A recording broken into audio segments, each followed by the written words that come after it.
Subscribe now and press the bell icon. Never miss an update. चलिए आज हम लोग मॉलिक्यूलर बेसिस ऑफ इनहेरिटेंस के छठे लेक्चर पे बात करेंगे।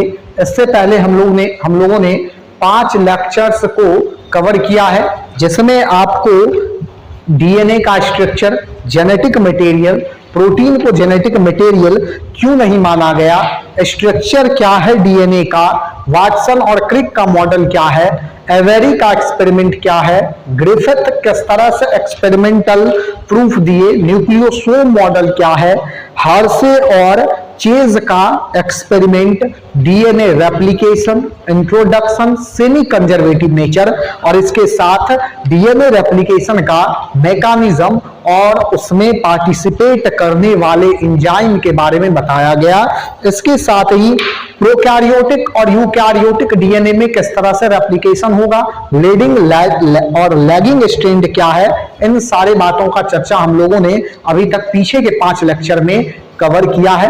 आज के इस क्लास में जो हमारा सबसे पहला टॉपिक होगा लेक्चर 6 में, वो है जीन। लेकिन इसको शुरू करने से पहले अगर आप चैनल पे नए हैं तो चैनल को लाइक, शेयर और सब्सक्राइब जरूर करिए, ताकि आगे आने वाले वीडियो का नोटिफिकेशन आपको मिलता रहे।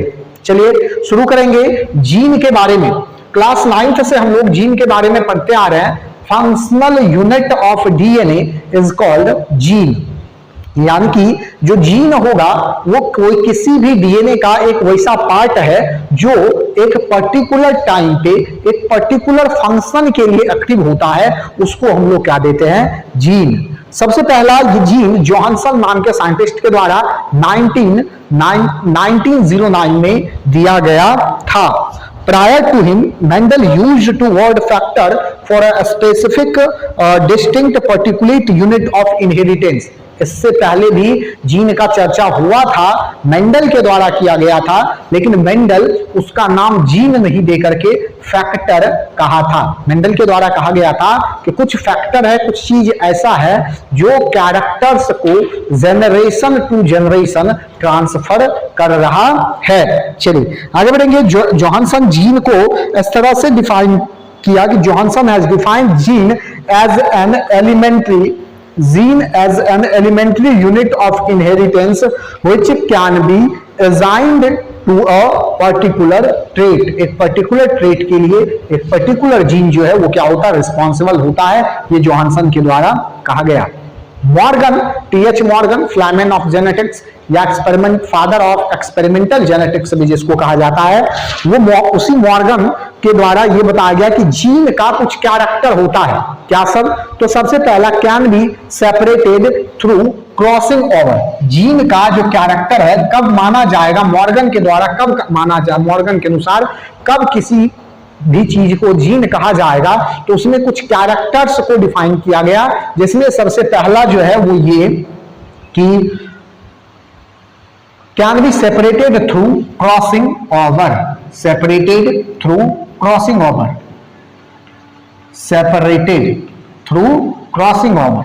क्रॉसिंग ओवर के थ्रू ये क्या हो जाएगा, सेपरेट हो जाता है। चलिए नंबर 2 में दूसरे नंबर पे हम लोग बढ़ेंगे और इसका कहना था कैन अंडरगो म्यूटेशन, यानी कि इसमें जो है जीन जो है वो म्यूटेशन शो कर सकता है। और तीसरा नंबर एक्सप्रेशन ऑफ वन और मोर ट्रेट्स। देखिए जरा, ये एक्सप्रेस कर सकता, एक्सप्रेशन ऑफ वन और मोर ट्रेट्स, यानी कि एक जीन जो है वो या तो एक ट्रेट्स को भी कंट्रोल कर सकता है या फिर एक से अधिक ट्रेट्स को भी वो क्या कर सकता है, कंट्रोल कर सकता है। चलिए आगे बढ़ के हम लोग देखेंगे one gene one enzyme hypothesis, one gene one traits hypothesis, इस दोनों के बारे में चर्चा आपके साथ किया जाएगा आज के ही क्लास में। चलिए, presently a gene is defined as a unit of inheritance composed of a segment of DNA और chromosome situated at a specific locus, यानी कि किसी भी क्रोमोसोम के एक स्पेसिफिक लोकस पर एक प्रेजेंट ऐसा स्ट्रक्चर जो किसी एक ट्रेट्स को कंट्रोल कर रहा है, उसी को जीन कहा जाता है। चलिए, It carries coded information associated with a specific function can undergo crossing over and mutation. Character को ये कोड के फॉर्म में रखेगा और इसके साथ इसमें क्रॉसिंग ओवर और म्यूटेशन दोनों आपको देखने के लिए मिलता है। चलिए, ये सारा जीन का कैरेक्टर है। कुछ कैरेक्टरिस्टिक है जीन का, उसमें भी आप देखेंगे यहां पर कैरेक्टरिस्टिक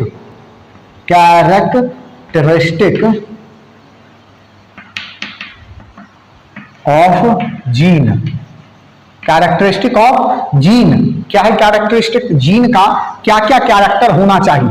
तो सबसे पहला कि रेप्लिकेशन कहने का मतलब क्या? रेप्लिकेशन कहने का मतलब कि जीन में रेप्लिकेशन होना चाहिए, यानी कि जीन रेप्लिकेट करना चाहिए। दूसरा रिकॉम्बिनेशन, इसके बारे में लोग लिंकेज एंड रिकॉम्बिनेशन के बारे में पीछे के ही चैप्टर में पढ़ चुके हैं। जीन जो है वो क्या शो करेगा? रिकॉम्बिनेशन शो करेगा। स्ट्रक्चर एंड फंक्शन भी शो करता है। स्ट्रक्चर एंड फंक्शन भी ये क्या करेगा? शो करता है। और इसके साथ इसमें जो है अगला कैरेक्टर होना चाहिए कि इसमें डेवलपमेंट एंड डिफरेंशिएशन होना चाहिए। डेवलपमेंट और डिफरेंशिएशन, डेवलपमेंट एंड डिफरेंशिएशन भी इसमें होनी चाहिए। ये सारा जीन का कैरेक्टर है कि जीन रेप्लिकेट करेगा, जीन में रिकॉम्बिनेशन होगा, जीन स्ट्रक्चरल और फंक्शन मतलब स्ट्रक्चर और फंक्शन में क्या करेगा? पार्टिसिपेट करेगा। और इसके साथ ही इसमें डेवलपमेंट एंड डिफरेंशिएशन होना चाहिए। ये सारा कैरेक्टरिस्टिक जो है यहां पर होना चाहिए। चलिए आगे बढ़ेंगे, जीन और एंजाइम के बारे में देखेंगे जरा कि जीन किस तरह से एंजाइम को कंट्रोल कर रहा है। क्या एक समय में एक जीन एक ही एंजाइम को कंट्रोल कर सकता है, या एक समय में एक ही जीन के द्वारा एक से अधिक एंजाइम को कंट्रोल किया जा सकता है? चलिए तो बढ़ेंगे और देखेंगे अगला जो हमारा टॉपिक है वो है gene and enzyme. Gene and enzyme, तो देखिए जरा, ये studied Archibald Garrod, father of biochemical genetics, was the first hint that gene operate through metabolism. ध्यान देंगे जरा, आर्कीबाल्ड गैरोड के द्वारा ये सबसे पहले कहा गया कि जीन जो है वो क्या होता है कि एंजाइम के द्वारा ऑपरेट होता है। बात को समझिए जरा, पॉइंट जरा सा जो है ये यहां पर आपके लिए कंफ्यूजन क्रिएट करेगा। क्या कहा जा रहा है? आर्कीबाल्ड के द्वारा सबसे पहले कहा गया कि जीन जो हमारा है वो किसके द्वारा कंट्रोल हो रहा है? एंजाइम के द्वारा control, operate through enzyme. He studied the number of inherited human disorder and found that they are inborn errors of metabolism. यानी कि बहुत सारा जो इनबॉर्न यानी कि जन्मजात जो रोग है उसका जब स्टडी किया गया आर्कीबाल्ड के द्वारा तो कहा गया कि उस बच्चे में जो जिसमें कोई भी तरह का मेटाबॉलिज्म से रिलेटेड डिजीज है वो इनबॉर्न अगर किसी में है तो वहां पर कहीं ना कहीं एंजाइम का जो मेटाबॉलिज्म है वो इफेक्ट हुआ है। वो अगर इफेक्ट नहीं होता तो उस बच्चे में इस तरह का कोई कैरेक्टर देखने के लिए नहीं मिलता। इसमें से एक जो सबसे इंपॉर्टेंट है वो एल कैप्टोन्यूरिया के बारे में हम लोग पीछे के क्लास में पीछे के चैप्टर में पढ़ चुके हैं। चलिए ध्यान देंगे, these are due to failure of metabolic machinery to perform a particular function due to formation of defective enzyme. यानी कि ये अगर डिजीज हो रहा है तो ये किसके कारण? तो डिफेक्टिव एंजाइम के फॉर्मेशन के कारण, सिंथेसिस के कारण। ध्यान देंगे, एल कैप्टोन्यूरिया के बारे में थोड़ा सा यहां पर देखेंगे। जीन एंड एंजाइम के बारे में आप समझिए क्या कहा गया। यहां पर कहा यह गया है कि जीन जो है वो जीन को कौन कंट्रोल कर रहा? जीन कंट्रोल हो रहा एंजाइम के द्वारा। ठीक है, जीन किसके द्वारा कंट्रोल हो रहा? तो एंजाइम के द्वारा ये जीन जो है ये कंट्रोल हो रहा है। अगर इस एंजाइम के मेटाबॉलिज्म में किसी भी तरह का डिजीज, मतलब कोई किसी भी तरह का प्रॉब्लम हो रहा है, तो उस प्रॉब्लम में क्या होगा कि ये इस जीन को इफेक्ट करेगा, और जीन अगर इफेक्ट होगा तो इनबॉर्न डिजीज यानी कि जन्मजात रोग हम लोगों को वहां पर देखने के लिए मिलता है। ये आर्कीबॉल्ड के द्वारा कैसे कहा गया, तो बहुत सारा जो कैरेक्टर था इनबॉर्न डिजीज बच्चे में हो रहा था उसका स्टडी किया गया, तो देखा गया कि कहीं ना कहीं वो मेटाबॉलिज्म इफेक्ट हो रहा था, जिससे उस एंजाइम का फॉर्मेशन वहां नहीं हो रहा था और वो डिजीज उस बच्चे में हो रहा था। बात समझ गया? चलिए आगे बढ़ेंगे, एल्केप्टोन्यूरिया के बारे में देखेंगे। It is a genetic disorder characterised by brown और black colour of exposed urine, यानी कि ब्राउन होगा या ब्लैक, यानी कि यूरिन जो पास आउट होगा उस ह्यूमन के जिसमें भी एल्केप्टोन्यूरिया है, उसको जब एयर के कांटेक्ट में रखा जाएगा तो या तो ब्राउन या फिर ब्लैकिश कलर का जो है हो जाता है। He came to conclusion from pedigree analysis that the disease was caused by the inheritance of a pair of recessive gene. Pedigree analysis से इस बात का डिस्कवर हुआ, इस बात को पता लगाया गया। एल्केप्टोन, इसमें मेन कारण कौन है? एल्केप्टोन या होमोजेनेटिक एसिड, होमोजेनेटिक एसिड एल्केप्टोन्यूरिया का अगर बात करें, यहां पर जो इसका एग्जांपल है जीन और एंजाइम के, जीन एंजाइम के द्वारा जो रेगुलेट हो रहा है, इसका जो एग्जांपल है वो कौन है? एल्केप्टोन्यूरिया। एल्केप्टोन्यूरिया में होता क्या है, तो जो एंजाइम है एल्केप्टोन या होमोजेनेटिक एसिड, इसके कारण क्या होता है कि एल्केप्टोन्यूरिया में जो यूरिन है उस पर्सन का जिसमें भी एल्केप्टोन्यूरिया है, उसमें जो यूरिन है उसका कलर या तो ब्राउनिश हो जाएगा या फिर ब्लैक जो है वो हो जाता है। चलिए, the acid is formed during metabolism of 2 amino acid, यानी कि फिनाइल एलानिन के बनते समय या फिर टायरोसिन एमिनो एसिड के बनते समय इस एंजाइम का फॉर्मेशन होता है। Homogenetic acid is oxidised to CO2 and H2O with the help of alkapton oxidase. वही बात कहा जा रहा है, ब्लैक और ब्राउनिश कलर का जो हो जाता है। चलिए आगे बढ़ेंगे, one gene one enzyme hypothesis, कहने का मतलब ये है कि यहां पर इस हाइपोथेसिस का कि एक जीन जो है वो क्या करेगा कि एक ही एंजाइम के द्वारा रेगुलेट होता है या वो एक ही एंजाइम को रेगुलेट करता है, लेकिन ऐसा नहीं है। आगे भी हम लोग पढ़ेंगे, अभी ऑब्जर्वेशन वगैरह सारा चीज देखा जाएगा तो आपको पता चलने वाला है कि किस तरह से ये कहानी चल रहा है। क्या कहता है? One gene one enzyme hypothesis, one gene one enzyme hypothesis.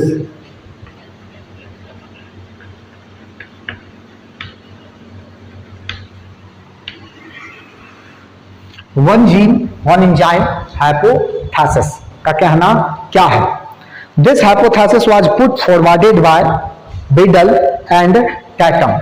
बिडल और टैटम के द्वारा ये जो one gene one enzyme hypothesis दिया गया था। It state that gene control structural और functional trait through controlling the synthesis of a specific protein और एंजाइम, यानी कि क्या कि जीन जो है वो क्या कर रहा है कि एक जीन को कंट्रोल करने के लिए एक ही एंजाइम जो है वो पार्टिसिपेट कर रहा है। जीन कंट्रोल्स स्ट्रक्चरल और functional tracks through controlling the synthesis of specific protein और एंजाइम, यानी कि एक एंजाइम ही क्या करेगा, एक जीन को कंट्रोल कर सकता है। चलिए या करता है। ऑब्जर्वेशन देखिए, ऑब्जर्वेशन क्या कहा गया, मतलब किस आधार पर, कोई तो आधार रहा होगा ना कहने का, तो कहने का आधार था दे फाउंड दैट, ध्यान देंगे, they found that the red eye color of Drosophila melanogaster controlled by 2 gene। बात समझे, यानी कि 2 जीन के द्वारा क्या हो रहा है कि लाल आंख वाला जो ड्रोसोफिला है वो उसका आंख जो लाल है वो 2 जीन के द्वारा कंट्रोल हो रहा है। It is caused bye blending of brown और वर्मी फॉर्म पिगमेंट, यानी कि वर्मी फॉर्म पिगमेंट जो लाल कलर देता है उसके कारण ये हो रहा है, यानी कि लाल रंग उसमें है, उसका जेनेटिक कैरेक्टर है, और इसको कंट्रोल कौन कर रहा है, इसको कंट्रोल कर रहा है ये वर्मी फॉर्म पिगमेंट। बात समझ गए? तो यही बात यहां पर कहा जा रहा है। A piece of larva destinated from vermilion eye can be made to produce red eye colour if it is placed in body cavity of larva having red eye. लाल आंख वाले लार्वा के बॉडी में अगर क्या किया जाए, इस एंजाइम को रख दिया जाए वर्मिलियन आई वाले को, तो वहां भी आपको लाल आंख देखने के लिए मिल सकता है। यानी कि एक ही एंजाइम आप डाले, एक कैरेक्टर आपको देखने के लिए मिल गया, यानी कि एक जीन वहां पर आ चुका है। यही यहां पर कहा जा रहा है। एक्सपेरिमेंट देखिए, एक्सपेरिमेंट क्या किया गया। Experiment they irradiate neurospora crassa with X-ray and obtain a number of nutritional mutant called oxotropes। irradiate मतलब क्या, उसको वहां पर डाल करके वहां पर स्ट्रेन किया, किसको, इरेडिएटेड न्यूरोस्पोरा को, और उसको जो इरेडिएट किया रेडिएशन के हेल्प से, उसको क्या कह दिया बाद में, ऑक्सोट्रॉप्स कहा गया। An auxotrophs or nutritional mutant is that mutant which is not able to prepare its own metabolism from the raw materials obtained from outside। ध्यान दीजिए, ये सारा चीज अजीब लग रहा होगा अभी, अब जो एक्सपेरिमेंट चलेगा ये लगेगा कि अजीब है, लेकिन इसके बाद एक्सपेरिमेंट और ऑब्जर्वेशन दोनों जब पढ़ लोगे तब ऑटोमेटिक समझ में आ जाएगा कि क्या कहा जा रहा है। ध्यान दीजिए, क्या लिया न्यूरोस्पोरा क्रासा लिया, न्यूरोस्पोरा क्रासा, ठीक है, न्यूरोस्पोरा क्रासा, इसको किया इरेडिएट किया, और इसको नाम दे दिया क्या, इसको नाम दे दिया ऑक्सोट्रॉप्स नाम दे दिया। अब देखिए जरा, इस ऑक्सोट्रॉप्स में जो कुछ चीज चाहिए था, इसको जब उस मीडियम में रख दिया, किसको, ध्यान दो जरा, इस ऑक्सोट्रॉप्स को क्या किया, उस मीडियम में रख दिया जिसका इसको जरूरत था। बात समझे? अभी तक का कहानी क्लियर है? क्या किया, न्यूरोस्पोरा क्रासा लिया, इसको इरेडिएट किया और रख दिया, बना दिया क्या, ऑक्सोट्रॉप्स। बात समझे? ऑक्सोट्रॉप्स या न्यूट्रिशनल म्यूटेंट को कहां रख दिया, एक ऐसा मेटाबोलाइट्स में, ऐसे मीडियम में जहां जैसा इसको चाहिए था, मतलब जिस चीज का इसको जरूरत था वैसे मीडियम में रख दिया। लेकिन देखा कि ये ऑक्सोट्रॉप्स जो है ये क्या कर रहा है कि अभी भी इसको जो मेटाबॉलिज्म चाहिए, मतलब जो चीज का इसको मेटाबॉलिज्म का जरूरत है वो ये नहीं कर पा रहा है। यहां से वो कंक्लूजन क्या निकाला कि एंजाइम नहीं होगा इसके अंदर, इसीलिए इसमें वो जीन क्या हो रहा है, डेवलप नहीं हो रहा है। बात समझे क्या कहा गया? बात समझ में आया? क्लियर हुआ यहां पर कि क्या हुआ कि यहां पर देखा कि ये जो ऑक्सोट्रॉप्स है, इसको जब उस मीडियम में रखा गया जिसका इसको जरूरत है, उस मीडियम में रख देने के बाद भी उस चीज का ये फॉर्मेशन नहीं कर पा रहा है, तो कह दिया कि इसमें एंजाइम नहीं होगा, इसलिए यहां जीन नहीं बन रहा है, और जीन नहीं बना तो ये उस चीज का मेटाबॉलिक प्रोसेस इसका नहीं चल रहा है। It cannot live in natural environment but can be maintained in culture by providing the required metabolites। यानी कि अब फॉर्मेशन नहीं कर रहा था तो बना बनाया चीज डाल दिया किलो, तब क्या हुआ, तब देखा गया कि ये जिंदा रहा। नेचुरल मीडियम में पहले जिंदा नहीं था, जब ऐसा मीडियम में डाला गया जिसका इसको जरूरत था, लेकिन जब इसको वैसे मीडियम में डाल दिया, बना बनाया वाला मीडियम में, तब ये ऑक्सोट्रॉप्स जिंदा रहा। बात समझे? बात समझे? ध्यान दो, यहां कहा क्या जा रहा है, देखो यहां देखो, सबस्ट्रेट, ऐसे देखो, एक कुछ सबस्ट्रेट है, यहां देखो ये सबस्ट्रेट है, ठीक है, यहां पर ये सबस्ट्रेट क्या किया कि ये सबस्ट्रेट बदल रहा है कुछ एमिनो एसिड में, सम एमिनो एसिड, ये फिर बदल रहा है अदर एमिनो एसिड में, ठीक है, कैसे बदला, अदर एमिनो एसिड में, और ये फिर बदल रहा है अनदर एमिनो एसिड में, अनदर एमिनो एसिड में ये बदला। बात समझे? ध्यान दीजिए। अब ये जो एमिनो एसिड है, सबस्ट्रेट से जो एमिनो एसिड बन रहा है, यहां पर एंजाइम है, मान लीजिए ए, यहां है बी, यहां है सी। बात समझिए, यहां देखो, सबस्ट्रेट जो एमिनो एसिड में बदलेगा वो कौन सा एंजाइम काम कर रहा है, ए। अगर यहां ये दूसरा वाला तीसरे वाले में बदले, ये पहला वाला एमिनो एसिड दूसरे में बदलेगा तो बी एंजाइम चाहिए, और फिर उसके बाद क्या चाहिए, सी एंजाइम चाहिए, आगे फिर इसी तरह से फर्दर डी ई एफ जो भी चाहिए। एंजाइम हम लोग को नहीं देखना है, या आपको जो समझना है वो समझिए पहले। तो कहा क्या कि अगर आप क्या करते हैं कि अगर मान लीजिए कि इसका जरूरत है किसी को, ठीक है, तो इससे पहले का दोनों एंजाइम का काम करना जरूरी है। बात समझे? यानी कि कहा गया कि अगर एक एंजाइम को आप हटा देते हैं यहां से तो इसका फॉर्मेशन यहां पर फिर कभी नहीं होगा। बात समझे? इसका फॉर्मेशन यहां पर नहीं होगा, लेकिन बाकी तो सब चीज ठीक है, यहां से ये बनेगा, लेकिन ये वाला केवल नहीं बन रहा। मतलब कितना एंजाइम का जरूरत है? एक ही ना चाहिए, एक ही ना चाहिए। अगर यहां पर ये नहीं है, ये ठीक है, तो भी कितना एंजाइम चाहिए? एक एंजाइम चाहिए। यही बात यहां कह समझाना चाह रहा है ये। बात समझ गए? चलिए अब देखिए दूसरा भी इस एक्सपेरिमेंट का दूसरे पॉइंट में चलते हैं। फोटोट्रॉप्स और वाइल्ड टाइप, यही ऑक्सोट्रॉप्स का दूसरा वाइल्ड टाइप लिया, पहला नॉर्मल था, अब क्या है? वाइल्ड टाइप लिया। Wild type is the normal individual which can synthesis all the complex metabolites required for its growth from raw materials obtained from outside. कहने का मतलब क्या कि ये जो न्यूरोस्पोरा क्रासा का नॉर्मल वाला वेरिएंट था ऑक्सोट्रॉप्स, ये ऑल्टर एनवायरनमेंट से किसी चीज को लेकर के जिंदा नहीं रहता रहा था, लेकिन जो इसका वाइल्ड टाइप होगा, वाइल्ड टाइप, इसको क्या किया जाएगा? आउटसाइड में रख दिया गया, मीडियम ठीक कर दिया गया, पता चला कि सारा का सारा चीज वो फॉर्म कर लिया है वाइल्ड टाइप जो इसको जरूरत है, जो इसको जरूरत है। चलिए देखिए जरा, it can grow in the laboratory और minimal medium consisting of ammonia, sugar, salt और साल्ट एंड बायोटीन, मतलब जो भी चाहिए वो सब में ये ग्रो करेगा। It has been synthesised from ammonia and sugar of minimal medium. Auxotrophs requiring ornithine for its growth does not contain arginine and die due to protein deficiency. देखिए जरा, अब देखो यहां पर कहा यह जा रहा है कि जो ऑक्सोट्रॉप्स है ये वाला इसको क्या चाहिए था? ऑर्निथीन। क्या चाहिए? ऑर्निथीन, एक एमिनो एसिड है। ऑर्निथीन जो है, ऑर्निथीन चाहिए, लेकिन इसमें आर्जिनिन नहीं है, इसलिए ये ऑर्निथीन का फॉर्मेशन नहीं कर पाएगा और इसका हो गया डेथ। लेकिन वाइल्ड टाइप वाले में देखिए जरा, व्हेन सप्लाइड विथ ऑर्निथीन, हाँ देखो जरा यहां पर ये क्या हुआ कि अगर ऑर्निथिन नहीं था तो आर्जिनिन नहीं बना, आर्जिनिन नहीं हुआ तो ऑक्सोट्रॉप्स मर गया, लेकिन इसको जब ऑर्निथिन डाल दिया गया तब इसका सारा प्रोसेस ठीक हो गया। मतलब अब ये मरा नहीं, अब ये क्या हुआ? जिंदा रहा। मतलब क्या है? एक ही एंजाइम घट रहा था, बाकी सब कुछ तो ठीक ही चल रहा था। चलिए दूसरा देखिए जरा, when nutritional nutrient require arginine contains both ornithine and citrulline. It seems that arginine is synthesized from ammonia and sugar of the minimal medium through at least 3 step which requiring in own enzyme. कहने का मतलब ये कि यहां तक 3 step में, जैसे यहां देखिए 1, 2 और 3, 3 स्टेप में अगर ये तीनों का तीनों इसमें नहीं है तब इसका जो है असंभव है काम थोड़ा।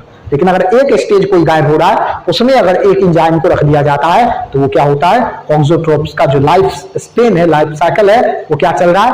नॉर्मल चल रहा है। बात समझ गए? Beadle and Tatum reason that defective enzyme are due to defective और म्यूटेंट जीन। आप समझे? यहां पर क्या हुआ कि बीडम और टैटम के द्वारा इसी आधार पर कह दिया गया कि ये क्या होगा, इस तरह से, मतलब एक जीन जो डिफेक्टिव है वही आगे जाने वाले जनरेशन में ट्रांसफर होता है, और वो जब आगे जाने वाले जनरेशन में ट्रांसफर हुआ तो उसके कारण वो क्या होगा, वो डिजीज भी अगले जनरेशन में पहुंच जाता है। बात समझ गए? इन 1948 beetle and Tatum propose that the gene control the synthesis of an enzyme. 1948 में क्या बता दिया कि जीन जो है वो एंजाइम के सिंथेसिस को कंट्रोल कर रहा है। They are awarded Nobel prize for this work in 1958। लेकिन अब देखिए जरा ड्रॉबैक, 1958 में तो मिल गया इसको नोबेल प्राइज, लेकिन इसका कुछ ड्रॉबैक भी रहा। किसका? बीडल एंड टैटम के हाइपोथेसिस का, one gene one enzyme hypothesis का कुछ ड्रॉबैक रहा। क्या सब? तो all gene do not produce enzyme और देयर कंपोनेंट। सभी जीन जो है वो क्या करेगा? एंजाइम को कंट्रोल नहीं करेगा, पहला। दूसरा, some of them control other gene, मतलब दूसरा कुछ जो है वो क्या होगा, दूसरे एंजाइम से भी कंट्रोल होगा। तीसरा, enzyme are generally proteinaceous, enzyme जो है वो क्या होगा, प्रोटीनेशियस नेचर का होगा, लेकिन सभी प्रोटीन को एंजाइम नहीं कह देंगे। बात समझ गए, सारा एंजाइम मतलब एंजाइम प्रोटीनेशियस नेचर का है, लेकिन सभी प्रोटीन एंजाइम का काम नहीं करने लगेगा। इसके बाद some RNA also exhibit enzyme activity, कुछ जो आरएनए था वो क्या किया, एंजाइम एक्टिविटी को कंट्रोल कर रहा था, जो जिसको राइबोजाइम कहा जाता है। इसके अलावा प्रोटीन और एंजाइम मॉलिक्यूल में भी कंसिस्ट ऑफ वन और मोर टाइप्स ऑफ पॉलीपेप्टाइड्स, ये एक से अधिक टाइप के पॉलीपेप्टाइड से भी मिलकर बना होगा, इसलिए यहां पर एक से अधिक टाइप का जो एंजाइम है वो भी इसको क्या कर रहा होगा, कंट्रोल कर रहा होगा। ठीक है, अब इसके बाद तब आया one gene one polypeptide hypothesis, drawback समझ में आ गया। इसके बाद आता है one gene one polypeptide, one gene one polypeptide.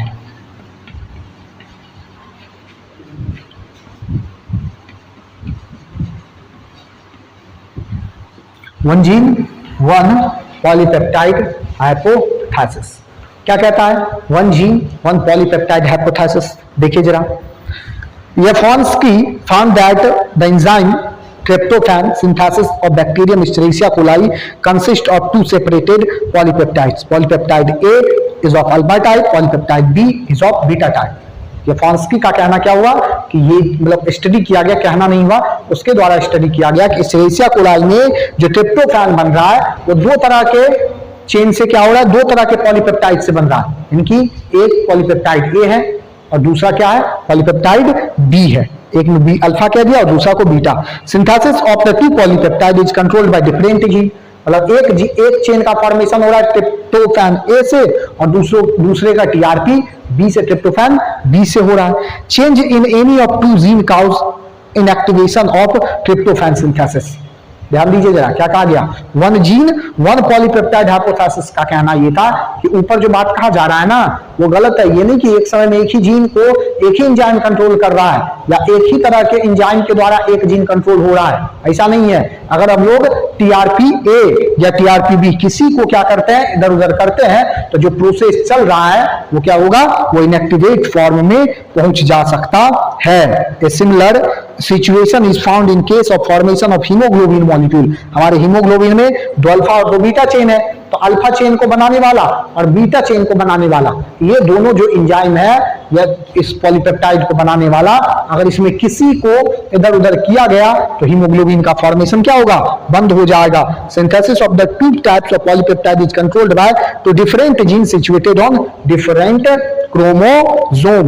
Therefore, one gene, one enzyme hypothesis was changed to one gene, one polypeptide hypothesis.